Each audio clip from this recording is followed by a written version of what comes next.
안녕하세요. 실전 투자자 라상입니다. 이번 영상은 자산 배분 관련 영상으로 예일대 기금을 담당해서 30배 넘게 키운 데이비드 스웬슨이라는 사람의 자산 배분 방법에 대해서 이야기를 해보려고 합니다. 우선 데이비드 스웬슨이 누구인지부터 말씀드리면 예일대 기금의 최고 투자 책임자로 1985년에 31세의 나이로 35년간 예일대 기금을 운영한 사람입니다. 연평균 13% 정도의 수익률을 내면서 궁극적으로 예일대 기금을 30배 성장시킨 것으로 유명한데요. 특정 주식을 집중적으로 매수하는 투자가 아닌 다양한 자산에 공격적으로 투자를 하는 정적 자산 배분 방법으로 기금을 성장시켰습니다. 예일대 기금의 성장 트렌드를 보면 급격하게 변하는 시점이 1985년인데요. 이때부터 데이비드 스웬슨이 기금을 담당하기 시작했습니다. 중간에 2008년에서 2010년 사이에 기금이 많이 줄어들기는 하지만 결국 현재 시점에서 보면은 초기 시점에 비해 30배나 성장한 것을 알 수 있습니다.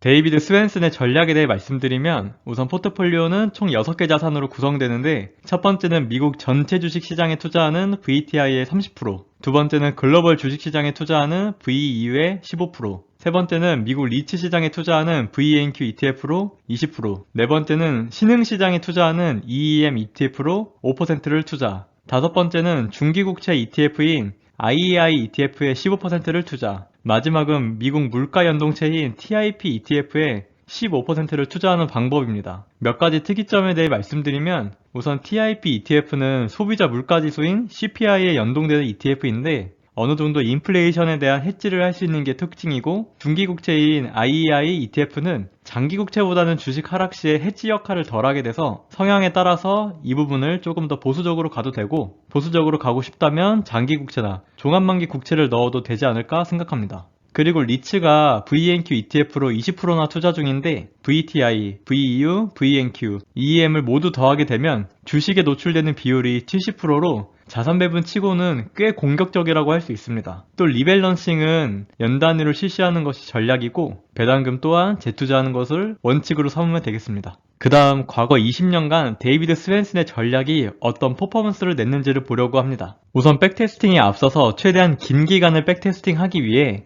운용기간이 긴 유사 ETF로 변환했습니다. VTI는 VTSMX, VNQ는 VGSIX, VEU는 VTMGX, EEM은 VIEX, IEI는 TLT, TIP는 VIPSX로 변환했는데 조금 다를 수는 있지만 큰 차이는 없을 거라고 생각을 합니다. 백테스팅은 2003년부터 2022년까지 진행을 했고 포트폴리오 1위 데이비드 스웬슨 전략, 그 아래가 스파이 ETF입니다. 우선 2003년에 $10,000를 투자한다고 가정을 해보면 2022년에 얻는 금액은 데이비드 스웬슨 전략이 $55,000, 스파이 ETF가 $71,000 정도가 돼서 스파이 ETF가 더 우수하고, 이를 연평균 수익률로 환산시켜보면 데이비드 스웬슨의 전략이 9.39%, 스파이가 10.81%입니다. 그 다음 최대 손실 낙폭인 MDD는 데이비드 스웬슨의 전략이 마이너스 39.74%, 스파이가 마이너스 50.80%로 이 부분에 있어서는 데이비드 스웬슨의 전략이 더 우수하고, 위험 대비 초과 수익률을 나타내는 샤프 지수는 높을수록 더 안정성을 나타내는데 데이비드 스웬슨의 전략이 우수하고, 하방 리스크 대비 초과 수익률을 나타내는 소르티노 지수 역시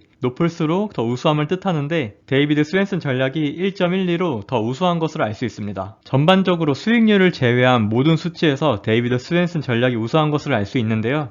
그 다음 시기별로 각 전략이 어떤 퍼포먼스를 냈는지를 보시면 첫 번째는 글로벌 금융위기의 여파가 있었던 2007년부터 2011년까지입니다. 이 시기에는 데이비드 스웬슨의 전략이 하락 시에는 덜 하락하고 오를 때에는 더 금방 회복하는 것을 보실 수 있고, 두 번째 금리 인상 시기가 있었던 2016년부터 2018년까지를 보시면 초기에는 금리 인상 이슈로 데이비드 스웬슨 전략이 좋았으나 시간이 지날수록 해당 이슈가 무뎌지면서 스파이 ETF가 더 우수했습니다. 그리고 최근인 2020년부터 2022년까지인 코로나 전후로 주식이 비교적 좋았던 시기를 보시면 확실히 스파이 ETF가 우수한 것을 알 수 있습니다.